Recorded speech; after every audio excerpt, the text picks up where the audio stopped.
Hello friends, आज हम आप सबके लिए लाए हैं मोदू नॉवल एक्सप्लेनेशन का पार्ट 50। लोवेंजो को फेदू और जिया हयोन की बातों से बहुत कुछ पता चला। आग लोअर के बेसमेंट के ऑफिस में शुरू होकर लिक्विड स्टोर रूम में फैल गया था। उस फ्लोर से कोई एम्प्लॉय बच नहीं पाया था। बहुत लोग मर गए थे और बहुत लोग वुंडेड थे। एक सर्वाइवर ने बताया था कि सिटी ब्यूरो का कोई हायर ऑफिसर रिश्वत मांग रहा था, तो हेड वेटर के साथ उसकी हाथापाई हो गई। उस हाथापाई में हेड वेटर की मौत हो गई, तो वो ऑफिसर उसकी बॉडी को आग में जला देना चाहता था। पर वहाँ का अल्कोहल अरेंजमेंट ऐसा था कि वो खुद भी जल गया और पूरी बिल्डिंग भी। लोवेंजो दोनों को चुप कराता है। कौन रिश्वत ले रहा था? गुजाओ। हम इस बात पर कैसे आ गए? हम तो लू गुओसेंग के बारे में बात कर रहे थे। जो लोग गुजाओ के घर इन्वेस्टिगेशन करने आते थे, उनकी बातों से जियाओ हायांग को पता चला कि गुजाओ के ऊपर आरोप था कि वो लू वोशेंग को ढूंढने के नाम से बिजनेस से रिश्वत लिया करता था। एक दिन कंट्रोल खोकर उसने किसी को मार दिया। अगर वो रिश्वत लिया करते थे तो वो हमारे उस गंदे से स्टेट में क्यों रहते? उनके पास सबसे कीमती चीज था एक कलर टीवी, जिसे उन्होंने मेरे गेम खेलने के लिए खरीदा था। लुओ वेंजो को ये सब पहली बार पता चल रहा था। फेदू और वो एक दूसरे की तरफ देखते हैं। ये तो जोकलैंड के केस के जैसा हो गया। सारे कल्प्रिट्स मर गए और केस खत्म हो गया। तो इसी वजह से यांग जेंगफेंग का डिमोशन हुआ था। उनके टीम के ऊपर इतना बड़ा आरोप जो था। सिटी ब्यूरो को अपनी इमेज ठीक रखने के लिए सब कुछ कवर करना पड़ा। उस टाइम इंटरनेट का ज़माना नहीं था, तो इन सब पर अच्छे से मिट्टी डाल दी गई। लोवेंजो बोलता है, तो तुम्हारा प्लान क्या था? इस बारे में सबको बताना, ताकि गुजाओ के केस पर सिटी ब्यूरो फिर से इन्वेस्टिगेट करने में मजबूर हो जाए। अगर तुम्हें ये पता था तो तुमने मुझे ये पहले क्यों नहीं बताया? क्योंकि मुझे पता था कि आप इस पर इन्वेस्टिगेशन नहीं करेंगे। आपका लक अच्छा होगा तो आप उस क्रिमिनल को पकड़ लेंगे, और नहीं तो कंक्लूसिव एविडेंस देकर एक और वांटेड नोटिस देकर इस केस को बंद कर देंगे। आप लोग बस ब्लेम से बचना और ट्रेस्ड होना चाहते हो। गुजाओ के केस में कितने सारे सस्पिशियस एस्पेक्ट्स हैं, पर किसने उन चीज़ों को इन्वेस्टिगेट किया? लोवेंजो अपने आर्म्स को क्रॉस करके खड़ा रहा। कुछ साल पहले होता तो अब तक वो जियाओ हायांग का मार खाने का शौक पूरा कर देता। ये मत बोलना कि आप अलग हो। फ्लावर मार्केट डिस्ट्रिक्ट में वांग होंगलियन इतने सालों से वो सब कर रहा था, पर सिटी ब्यूरो ने उन पर ध्यान नहीं दिया। अगर वो सब उस कॉन्फ्रेंस के टाइम ना होता और वो आपको मारने की कोशिश नहीं करता, तो सब बुरों में वो सब हमेशा चलता रहता। आपकी ये सच्चाई तब कहाँ रहती? लोवेंजो ने अभी भी रिस्पॉन्ड नहीं किया, पर फेदू ने फ्रॉन किया। हाँ, फेंगमिन के पेरेंट्स के पास पैसे हैं। आप लोग तो उसके केस को सॉल्व करने की कोशिश करेंगे ही। पर गुजाओ का क्या? वो बैचलर थे। उनकी मौत से उनकी बूढ़ी माँ बीमार हो गई और कभी ठीक नहीं हो पाई। उनके लिए लड़ने वाला तो कोई नहीं था। फेदू बोल उठा, आपका मीडिया के पास जाने का आइडिया ठीक ही था, पर आपने गलत मीडिया चूज किया। यांग सिटी मास मीडिया का मेन फील्ड ऑनलाइन मीडिया है, पर वो लोग वहाँ पर सक्सेसफुल नहीं हैं। वो लोग पब्लिक ओपिनियन को गाइड नहीं कर पाएंगे, और अगर कुछ डिस्कशन होता भी है, उससे गुजाओ के ऊपर से आरोप नहीं हटेगा। जिया हायांग आंखों में आंसू लेकर देखता है। उसे समझ नहीं आया कि क्यों फेदू उसकी साइड ले रहा है। फेदू का टोन बदल गया। बाकी तो आपको समझ आ ही रहा होगा। ये सुनने में तो खराब लग रहा है, पर फेंगबिन के मर्डर से हम उस क्रिमिनल को छुपा कर रखने वाले तक पहुंच सकते हैं, अगर वो अलर्ट ना हो जाए। पर इस मामले में ज़्यादा हलचल होगी तो वो आदमी लू गोसों को मारकर सिटी ब्यूरो को गिफ्ट कर देगा। जो आप कर रहे हो, उससे तो ये केस और जल्दी क्लोज हो जाएगा। जिया हायांग का चेहरा और फीका हो गया। रात को उस जगह पर जाकर फेंगमिन ने खुद अपने मौत को बुलाया था, पर पुलिस को बार बार उसके केस को इन्वेस्टिगेट करते रहना पड़ेगा। पर रियल विक्टिम के बारे में कोई बात भी नहीं करेगा। ऑफिसर गो अंडरवर्ल्ड में जाकर बहुत रिजनमेंट फील कर रहे होंगे। फेजू एक हाफ स्माइलिंग फेस बनाकर बोलता है, क्या उनका कोई रिजनमेंट नहीं है? तो फिर अच्छा, ये रिजनमेंट आपका है। जिया हायांग कुछ बोल नहीं पा रहा था। ऑफिसर गो ने आपको ये सब करने के लिए नहीं कहा था, पर उनके लिए कुछ ना कर पाने को आप अपना फेल्योर समझते हो। पर क्यों? अपनी बात पूरी करके फेदू चला गया। लोरेंजो के दिल में आतिशबाजी हो रही थी। जो फेदू कभी भी अपना इमोशन नहीं दिखाता है, वो आज गुस्से में था, क्योंकि किसी और ने लोरेंजो से ऊंची आवाज़ में बात की थी। उसका खुद का गुस्सा गायब हो गया था। वो कामली जियाओ हायांग से उसकी वर्क आईडी और हैंडकफ्स ले लेता है। फेदू सीधा जिया जियाउनन से मिलने चला गया। साथ में लैंग चाओ को भी ले गया। उसने जिया जियाउनन को बताया कि उसके एक क्लासमेट ने हंटिंग गेम के बारे में बता दिया है। जिया जियाउनन रोने लगी। फेदू ने कहा, specially enrolled student school change नहीं कर सकते। ऐसा करने से उनको स्कॉलरशिप मनी वापस करना पड़ेगा ना। तो तुम बस स्कूल में सरवाइव करने की कोशिश कर रही थी। क्रिसमस में जो प्रे होता है उसे पहले से पता नहीं होता है, पर किसी ने तुम्हें पहले ही वो बता दिया था। फेंगबिन को छोड़कर कोई और भी था ना? बस गर्दन हिलाकर जवाब दे सकती हो। जिया जियाउनन हेजिटेट करती है और फिर नॉड करती है। उस इंसान के पास फेंगबिन से ज़्यादा पावर है। उसने तुम्हें बताया कि अगर तुम उस ट्रेटर के बारे में नहीं बताओगी तो वो तुम्हें स्कूल में टिकने नहीं देगा। तुम स्कॉलरशिप के पैसे वापस नहीं कर सकती थी, इसलिए तुम्हें उसकी बात माननी पड़ी। फेंगबिन ने तुम्हें अपना प्लान बताया था। तुम उसकी टीम में एक एनिमी एजेंट थी। उसने कहा था कि वो बस किसी से उसे सबक सिखाना चाहता है। जिया जियाउनन के गले से आवाज़ निकल नहीं रही थी। मुझे लगा था कि उसे बस डिसिप्लिन किया जाएगा। फेंगबिन अच्छे घर से था। उसे उस डिसिप्लिनरी एक्शन से कुछ फ़र्क नहीं पड़ता। ठीक कहा ना मैंने? पर क्या तुमने ये सोचा कि स्कूल छोड़ देने से ही तुम्हारा सब कुछ ख़त्म नहीं हो जाता? अच्छे दिन और बुरे दिन आते जाते रहते हैं। आगे क्या होने वाला है किसी को नहीं पता। पर तुम्हें शायद अपनी ज़िंदगी में ऐसा दूसरा लड़का नहीं मिलेगा जो तुम्हारी इतनी केयर करेगा। उसने मेरे फ़ोन पर एक ट्रैकिंग डिवाइस लगाया था। किसने? जिया जियाउनन ने कुछ जवाब नहीं दिया। ये पब्लिक सिक्योरिटी ब्यूरो है। यहाँ कोई तुम्हारे साथ कुछ नहीं करेगा। कौन है वो? जिया जियाउनन रो रो कर गर्दन हिलाती है। फेंगदू ने अपना जैकेट उतारकर सीसीटीवी कैमरा पर डाल दिया। फिर जिया जियाउनान के पास जाकर उसने उसके सामने एक बिजनेस कार्ड रखा। उसके कान में कुछ बोलते ही जिया जियाउनान चौंक कर देखती है। ट्राई मी, फेदू ने कहा। वो वे वेंचुआन है। लैंगचियो बताना चाहती थी कि फेदू को ऐसा नहीं करना चाहिए और वहाँ पर और भी कैमरा है, पर उसे लगा जैसे कि फेदू के आंखों में एक कोड लाइट फ्लैश हो गई। फेंगदू ने बैठते हुए पूछा, वे वेंचुआन कैसा लड़का है? वो हमारा क्लास मॉनिटर है। कितने क्लास मॉनिटर्स है तुम्हारी क्लास में? एक, बस वही। लैंग चाओ को याद आया। फेंगबिन के मर्डर के दिन सिटी बुरो वालों ने होमरूम टीचर को बुलाया था, पर उस दिन उसके साथ एक आई कैचिंग टीनेज लड़का भी था। उसे बुलाया नहीं गया था, वो खुद आया था। अगर ये सब उसका किया कराया है तो फेंगबिन के शोकातुर पेरेंट्स, डरे हुए बच्चे और बुरो को देखकर उसको कैसा फील हो रहा था? क्या उसे पकड़े जाने का डर था? क्या उसे सजा पाने का डर था? नहीं, लैंगचियो अच्छे से सोचती है। उस लड़के को देखकर ऐसा लग रहा था जैसे कि इससे उसका कुछ लेना देना है ही नहीं। उसमें कुछ एबनॉर्मल नहीं था। शायद वो अपने प्लान को सक्सेसफुल होते हुए देखने आया था। इसीलिए वो चार बच्चे कुछ बोलने की हिम्मत नहीं कर पाए थे। फेदू अपनी सम्मोहक सॉफ्ट वॉइस में डिटेल्स पूछने लगा। जिया जियाउना ने फेदू के बिजनेस कार्ड को ऐसे पकड़ा जैसे कि वही उसका लास्ट होप है। दिसंबर की शुरुआत में जब एक दिन जिया जियानन तबीयत खराब होने की वजह से पीई क्लास में नहीं गई थी, तब फेंगबिन ने उसे बताया था कि वो इस साल की डियर है। उसने वांग जियाओ के साथ हो रहे अत्याचारों को देखा था। उसने देखा था कि कैसे वांग जियाओ के डॉर्म की लड़कियां 500-600 युआन लेकर उसको लड़कों के डॉर्मेटरी में भेज देती थी। टीचर्स को सब कुछ पता था, पर वो लोग उस बारे में कुछ नहीं बोलते थे। फेंगमिन ने कहा था कि स्कूल के बाहर उसका एक दोस्त है जो उनकी मदद करने वाला है। वो ये सब रिवील करना चाहता था। वो शायद कोई ऑनलाइन फ्रेंड था जिसका नाम था गो आस्क सातोव। वो इंसान शहर से बाहर गया था और क्रिसमस के टाइम आने वाला था, पर इन बच्चों के पास टाइम नहीं था। अगर तुम उसके साथ भागने ही वाली थी तो बाद में पछताई क्यों? फेदू ने पूछा। क्योंकि जिस दिन हम भागने वाले थे उसके एक दिन पहले वही वो इंसान मुझसे मिलने आया। उसने कहा कि उसे हमारे प्लान के बारे में सब कुछ पता है। उसने कहा कि ये सब करके कुछ नहीं होगा, बल्कि और बुरी हालत हो जाएगी। उसने कहा कि उन सब के पास फैमिली कनेक्शन है, कोई उनका कुछ नहीं कर सकता। बाहर की दुनिया भी ऐसी ही है। उसने कहा उसके पास ऐसा प्लान है जिससे हम सब फिर कोई स्कूल अटेंड नहीं कर पाएंगे। उसने कहा कि लियांग यूजियांग ने मुझे चुना था क्योंकि मैंने उसकी पोजीशन ले ली थी। अगर उसने स्कूल में किसी को मार भी दिया फिर भी कोई उसे कुछ नहीं कहेगा। उसने मुझे एक फ़ोन दिया जिसमें ट्रैकिंग डिवाइस और सुनने का डिवाइस लगाया हुआ था। उसने कहा कि ये सब हो जाने के बाद मैं आराम से पढ़ पाऊंगी और कोई मुझे कुछ नहीं कहेगा। तुम्हें पता था वो क्या करना चाहता था? मुझे नहीं पता था। जब उस क्रिमिनल ने फेंगबिन को पीछे से मारा था, तब जिया जियाउनान को लगा था कि उसे बस पीछे से मारा गया है। उसे चाकू मारा गया, अंधेरे में ये उसे पता नहीं चला। वो सोच रही थी कि फेंगबिन को बस थोड़ा सा पीटा जाएगा। तो तुमने लास्ट तक फ़ोन नहीं फेंका? लैंगचो फाइनली चुप नहीं रह पाई।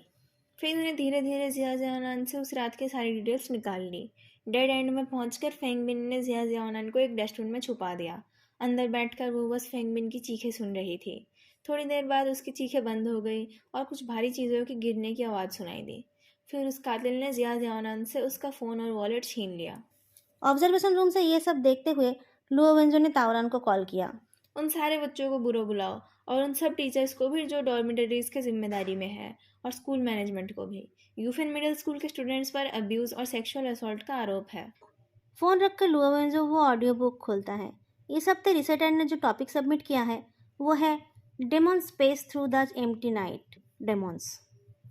डेवन का एक कैरेक्टर है शातोव, जिसे मार दिया गया था क्योंकि वो एक विसल ब्लोअर था। क्या उस गो आस्क शातोव को ये सब पहले से पता था? क्या वो या वो लोग प्लॉटर्स हैं या प्रोमोटर्स? उस आफ्टरनून ल्यूफिन मिडिल स्कूल के सारे क्लासेस बंद करके सारे स्टूडेंट से पूछताछ की गई। कई सारे बच्चों को जैसे लाइट दिखाई दी। उन लोगों ने बहुत कुछ बता दिया। उस शाम को जांग इरफान ने अपना असली नाम यूज़ करके एक आर्टिकल लिखकर ऑनलाइन पोस्ट कर दिया। धीरे धीरे बहुत लोग उस दिखाए गए रास्ते पर चल पड़े। तावरान ने जैसा कहा था, इस वीकेंड में उन्हें वाकई ओवरटाइम करना पड़ा। रात के 10 बजे तक काम करके लुओवेंजो घर जाने लगा। पैसेंजर सीट पर बैठा फेदू सो गया था। एस्टर के गेट से अंदर जाते हुए लुओवेंजो ने उसका हाथ पकड़कर उसे जागने के लिए कहा। फेदू कुछ देखे जा रहा था। लोरेंजो की कार पार्क करते ही फेदू ने उंगली उठाकर पूछा, आपके घर की लाइट्स क्यों ऑन है? ऐसा नहीं कि लाइट सिर्फ ऑन ही है, बल्कि ऐसा लग रहा है जैसे कि लाइट्स की बाढ़ आ गई हो। लोरेंजो कार से निकलकर देखता है तो उसे एक जानी पहचानी कार दिखी। अजीब बात है, आज तो फ्राइडे नहीं है। आज फ्राइडे ही है। लोरेंजो एक गहरी सांस छोड़ता है। कोई बात नहीं, यहाँ ज़्यादा पार्किंग स्पॉट नहीं है। मेरे नेबर्स हर वीकेंड कंट्री साइड चले जाते हैं, तो मैं वो पार्किंग लॉट यूज़ कर पाता हूँ। इसलिए कभी कभी वीकेंड्स पर मेरे पेरेंट्स मुझसे मिलने आ जाते हैं। वो लोग कुछ देर बैठकर चले जाएंगे। फेदू सीढ़ी के नीचे रुक गया। कॉरिडोर के साउंड ऑपरेटेड लाइट्स आजकल ठीक से काम नहीं कर रहे हैं। जोर से आवाज़ होने पर ही वो जलते हैं। फेदू की आधी बॉडी लाइट में है और आधी बॉडी अंधेरे में है। अचानक एक अजनबी को देखकर उनके पेरेंट्स क्या सोचेंगे? वो अपने आप को कैसे इंट्रोड्यूस करेगा? कॉलिग्स, दोस्त, रूममेट्स। फेदू को लुओवेंजो की माँ से उसकी मुलाकात याद आई। क्या बोलना चाहती थी वो? क्या लुओवेंजो ऑफिशियली काम आउट कर चुके हैं, या फिर उनकी माँ अपनी इंस्टिंक्ट से बोल रही थी? फेदू उसके पर्सनल मैटर में कभी कुछ नहीं पूछता है। फिजिकल रिलेशनशिप्स तो बस ह्यूमन डिज़ायर है।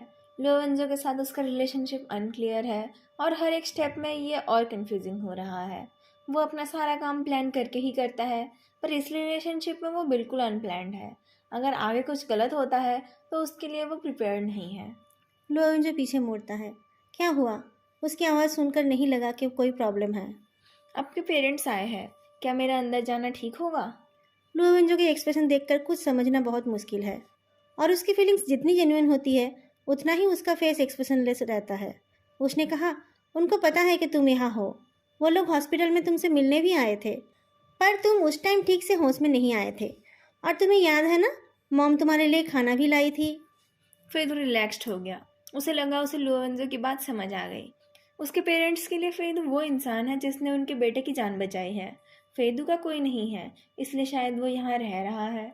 शायद वो लोग स्पेशली उसी से मिलने आए हैं। फेदू अपने कैरेक्टर में आ गया। वो तो किसी से भी बात कर सकता है। रोज लुओ ईगो उनका वेलकम करता है। आज मू जियाओजिंग खुद बाहर आ गई। इतना लेट क्यों हुए? मैं तुम्हें कॉल करने ही जा रही थी। फिर फेदू के कुछ बोलने से पहले वो उसे खींचकर अंदर ले गई। बाहर कितनी ठंड है, और तुमने बस ये पहन रखा है। जल्दी अंदर चलकर गर्म हो जाओ। खाना खाया है तुम दोनों ने? हाँ, खा लिया, लुओवेंजो ने कहा। ये सब क्या है? आप गरीबों के लिए राहत का सामान लाए हो, या फिर जेल के कैदियों के लिए सामान? घर में खड़े होने की भी जगह नहीं है। एंट्रेंस हॉल छोटे बड़े बॉक्सेस से भर गया है। जूते बदलने की जगह भी नहीं है। लोवेंज ने देखा कि उसमें मशरूम्स, प्रिपेयर्ड फूड, चाय पत्ती, फ्रूट्स, स्नैक्स और बहुत सारा कैट फूड है। इतना सारा दूध क्यों है? मैं ये नहीं पीता। कैट टॉय भी है। मेरी तो आपको कोई फिक्र है ही नहीं। ये कैट ही आपका बच्चा है। इतनी हवा में मत चढ़ो, ये दूध तुम्हारे लिए नहीं है, मुजियाओ चिंग ने कहा। तुम्हारे डाइनिंग हॉल में क्या मिलता है? तुम वहाँ खा लेते हो, ठीक है, पर कैसे तुम इस इंजर्ड इंसान को वहीं सब खिलाते हो? लुओवेंजो फेदू की तरफ आंखें घुमाता है, जैसे कि वो कुछ भी खा लेता हो। ना तो बस वो खुद अपने लिए खाना ऑर्डर करता है, बल्कि पूरी टीम को करप्ट कर रहा है। पर लुओवेंजो बिना कुछ कंप्लेन करे सारा सामान ठीक जगह पर रखने लगा। घर में घुसते ही माँ बेटे ने चूं चूं मैं शुरू कर दिया। जब लुओवेंजो सामान लेकर अंदर गया, तब जाकर फेदू को कुछ बोलने का मौका मिला। मुझे पता होता तो मैं खुद आपको लेने जाता। मैं तो बस काम सीख रहा हूँ। सिटी गुरो में मेरा ज़्यादा कोई काम नहीं है। मुजियाओ जिंग को फेदू के बातें सुनना अच्छा लगता है। उनको लगता है कि फेदू का कैरेक्टर उनके बेटे के जैसा ही है। वो उसे लिविंग रूम में ले गई। लुओ चेंग काउच पर बैठे थे। उनका चेहरा देखकर ही पता चल रहा था कि वो वेंजो के डैड है। उनको देखकर लग रहा था कि वो कोई ऑर्डिनरी मिडिल एज्ड आदमी नहीं है। उनके आते ही किसी भी जगह का एटमॉस्फेयर बदल सकता है। पर फिलहाल वो एटमॉस्फेयर थोड़ा अलग है क्योंकि उनकी गोद में एक कैट है। लुओ चेंग और फेदू एक दूसरे को देखते हैं। फेदू ने इस बात को इग्नोर कर दिया कि वो ग्रेट इंसान एक कैट के साथ पॉ कैचिंग खेल रहे हैं। हेलो अंकल, सॉरी मैंने आपको डिस्टर्ब कर दिया। लुओ चेंग गर्दन हिलाते हैं और उसके बाद एक अद्भुत घटना घटी। जिस इंसान ने अपने पैर टूटे हुए बेटे की सीट ले ली थी वो खुद उठकर फेदू को बोलते हैं, आ जाओ बैठो, तुम अब थोड़ा बेटर लग रहे हो। हम कब से तुमसे मिलने आना चाहते थे, पर वेंजू ने कहा कि हम तुम्हारे रेस्ट को डिस्टर्ब करेंगे। मुजिया चिंग ने कहा, तुम्हें यहाँ रहने में कोई प्रॉब्लम तो नहीं हो रही है ना? कुछ भी चाहिए हो तो उसे ऑर्डर कर देना।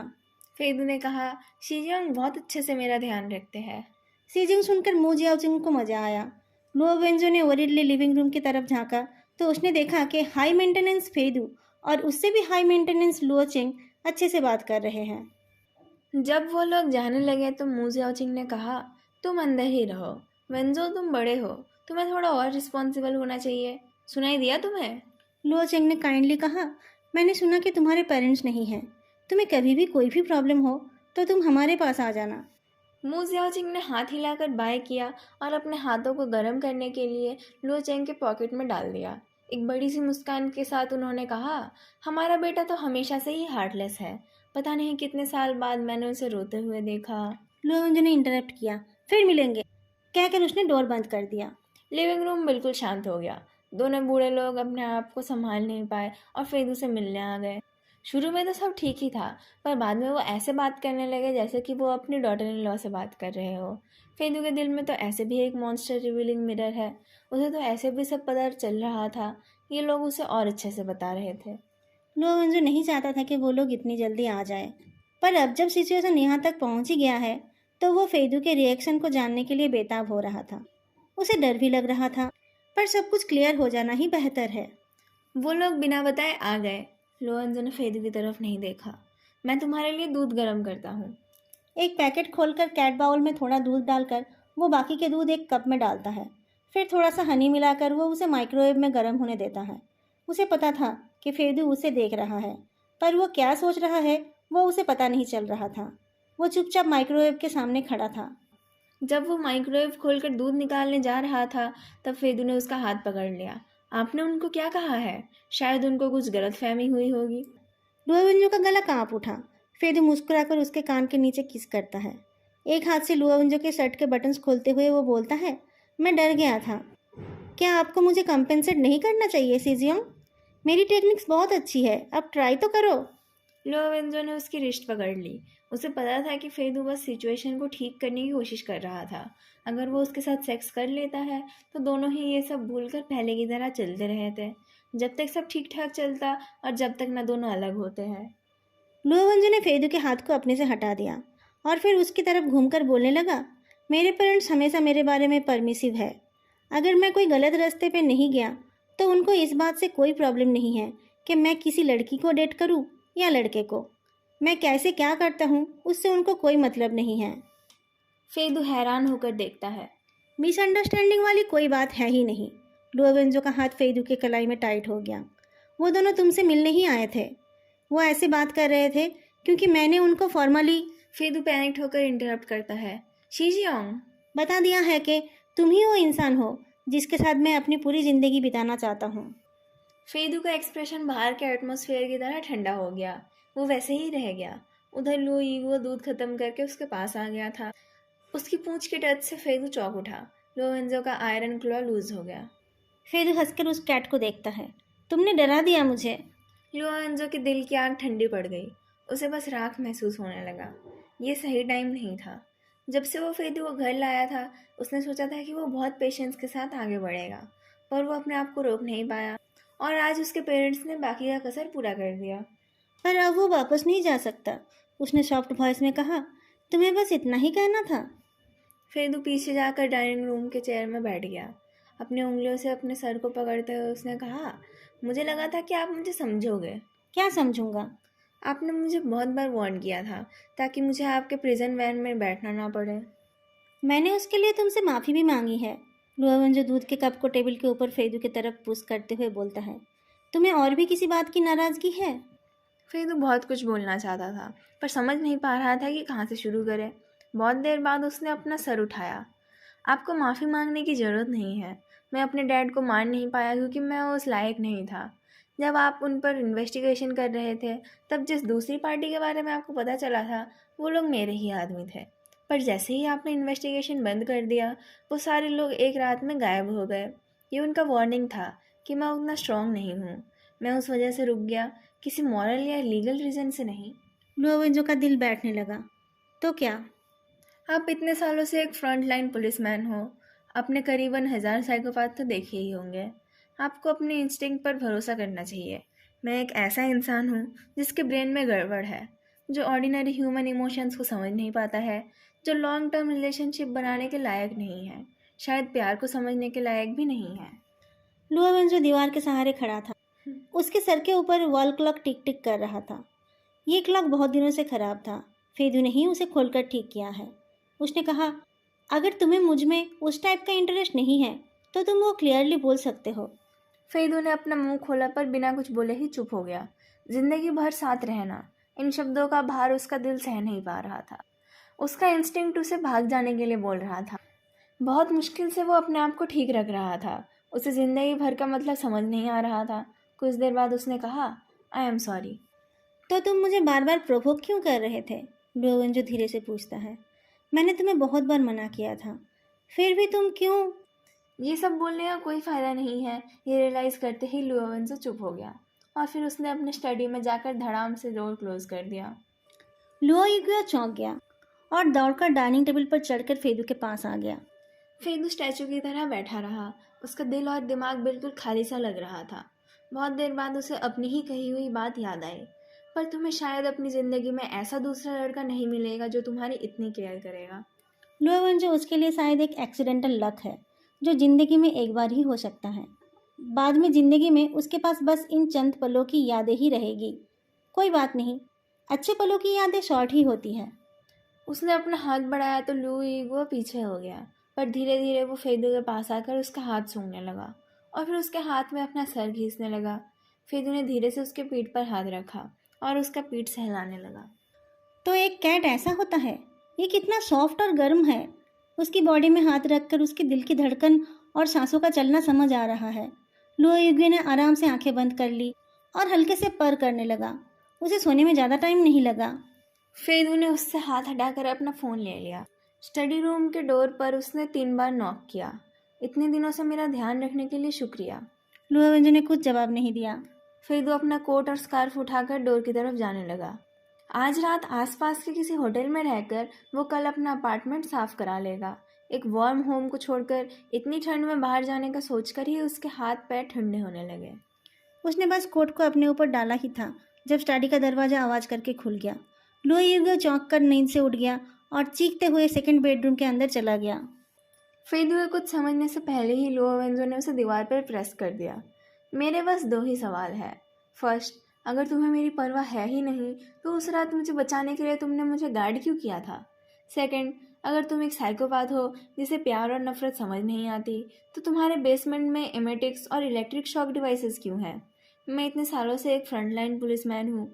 मैंने करीबन 1000 साइकोपाथ तो देखे ही है। तुम्हारी तरह तो मैंने एक भी नहीं देखा। फेदू के गले का स्कार्फ लेकर उसने उसके हाथों को बांध दिया और फिर उसे ले जाकर काउच पर फेंक दिया। फिर उसके शर्ट को खींचकर खोल दिया। उसके चेस्ट पर हाथ रखकर उसने कहा, तुमने इलेक्ट्रिक शॉक के स्कार को कवर करने के लिए टैटू लगा रखा था। तुम्हें डर नहीं था कि तुम्हारे इंटरनल ऑर्गन्स जल सकते थे या फिर तुम अपने बेसमेंट में अकेले मर सकते थे? फेदू बहुत दिनों से ही अमीर बच्चों के साथ घूमता है। सेक्स करना और नंगा हो जाना उसके लिए बहुत कैजुअल सी बात है। पर आज लुओवेंजो ने जो उतारा है वो उसका शर्ट नहीं है बल्कि उसकी स्किन है। जिंदगी में पहली बार फेदू को बहुत ज़्यादा डर लगने लगा। वो किसी भी तरह से भागना चाहता था। उसने अपने घुटनों से लुओवेंजो को हिट किया। छोड़िए मुझे। लुओवेंजो ने डॉज नहीं किया। फेदू के हार्ड घुटनों ने उसकी बॉडी में जोर से धक्का दिया। उसने फेदू को घुटनों को पकड़कर उनको दोनों साइड में कर दिया। फेदू ने आंखें बंद कर ली, पर लुओवेंजो ने कुछ और नहीं किया। थोड़ी देर वैसे ही रहने के बाद लो वेंजो एक गहरी सांस छोड़कर फेदू के होठों को किस करता है। मेरा मन होता है कि मैं तुम्हारे इविल हार्ट और रॉटन लंग्स को निकाल कर देखूं। फिर पास के रॉकिंग चेयर से एक ब्लैंकेट उठाकर फेदी के ऊपर डालकर उसने कहा, रात हो गई है, तुम फ्रेश होकर सो जाओ। मैं मैं अपने खुद के बेडरूम में चला जाऊंगा। वो बेसमेंट फे चेंगयू का था। फेदू उसी पोजीशन में रहते हुए बोल उठा। वो एक सैडिस्ट था। अगर मेरी माँ कोई रूल तोड़ती थी तो वो उन्हें बेसमेंट में ले जाकर पनिश करता था। लोवेंजो की सांसें रुक गई। उसका दिल तेजी से धड़कने लगा। धीरे धीरे लंबी सांस लेकर उसने अपने आप को ठीक किया। कौन से रूल्स? बहुत सारे। मैं सब नहीं बता पाऊंगा, पर बाहर के किसी से बात नहीं करनी है, हाउसकीपर से भी नहीं, किसी से नज़रें नहीं मिलानी है, उसके परमिशन के बिना किसी बुक या टीवी शो को नहीं छूना है। उनका डेली रूटीन फिक्स्ड था। 7:30 बजे उठना, 8 बजे ब्रेकफास्ट, 8:30 को फ्लावर वासेस की देखभाल। 1 मिनट भी इधर उधर हुआ तो वो उन्हें बेसमेंट में ले जाता था। इलेक्ट्रिक शॉक तो सबसे हल्की पनिशमेंट थी। उसे लगता था कि ये उसके प्यार जताने का तरीका है। उसको लगता था कि सिर्फ उनकी बॉडी पर ही नहीं, उनके मन पर भी उनका हक था। वो उन्हें अपनी तरीके से चलाना चाहता था। क्या वो क्या वो मुझे? नहीं, मैं तो उनका वारिस था। वो तो मुझे अपना पार्ट समझता था। लोवेंजो थोड़ा रिलैक्स होकर फेदू के पास आकर बैठा। जब से चीज़ें समझ आने लगी थी तब से मैं फ्री होना चाहता था, पर मैं चाहता ही रह गया। उनके सुसाइड से पहले मैंने कुछ किया ही नहीं। वो एक डिमन के केज में थी। उनके पास बस मैं था जो इन सब से अलूफ था। उनको डिप्रेशन के साथ साथ डीप पैरानोया भी था। उन्हें लगता था कि हर जगह से उनके ऊपर नज़र रखी जा रही है। जब वो मेरे साथ अकेले रहती थी तब भी कुछ बोलने की हिम्मत नहीं करती थी। फे चेंगयू के कहने पर वो हर रात 1 घंटा मुझे कुछ पढ़कर सुनाती थी।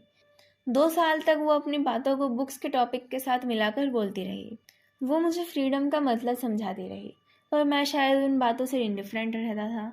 लास्ट बुक को ख़त्म करते टाइम उन्होंने कहा कि अगर तुम फ्री नहीं हो सकते हो तो मौत ही सही रास्ता है। I am sorry. मैं शुरू से ही जानता था कि उन्होंने सुसाइड की थी, पर मैं आपके पीछे पड़ा रहा क्योंकि मैं चाहता था कि आप फे चेंगयू को और उन लोगों को परेशान करो। उन लोगों को? आपको पैरासिस्टिक रिलेशनशिप के बारे में पता है ना? मैं आपको न्यूट्रिएंट्स और कार्बोहाइड्रेट्स दूंगा और बदले में आप मुझे प्रोटेक्शन और माइक्रो एलिमेंट्स दोगे। फिर चेंगू के पीछे एक पैरासिटिक बीस्ट था। दोस्तों, आज का पार्ट मैं यहीं पर ख़त्म कर रही हूँ। ये पार्ट कैसा लगा बताना मत भूलना, और अच्छा लगे तो वीडियो को लाइक भी कर देना। फिर मिलेंगे अगले वीडियो में। तब तक के लिए बाय।